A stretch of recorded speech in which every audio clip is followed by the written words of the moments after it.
சுற்றி இரும்பு வேலி முள் வேலி கம்பியை போட்டு அதற்கு மேலடுக்காக ஒரு போட்டு மின்சாரம் பாய்ச்சப்பட்ட கம்பி.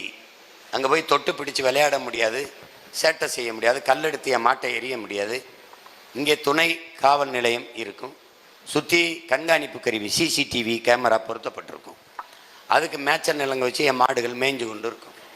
என் மாடுகள் போடுகிற சாணியை எடுத்து நீங்கள் குப்பையை இழுக்கிற வேக்கம் கிளீனர்னு ஒரு உறிஞ்சான் வச்சிருக்கிற மாதிரி உறிஞ்சி உறிஞ்சி அந்த வண்டி ட்ரக்குன்னு சொல்கிற அந்த வண்டியில் குப்பை வண்டியில் ஏற்றுறதுக்கு எஜுகேஷன் நாட் நெசசரிங்கிறது என்னுடைய கருத்து. கல்வி தேவையில்லை, எடுத்து போட்டுருவான். உங்களுக்கு விளங்குதுன்னு நினைக்கிறேன்.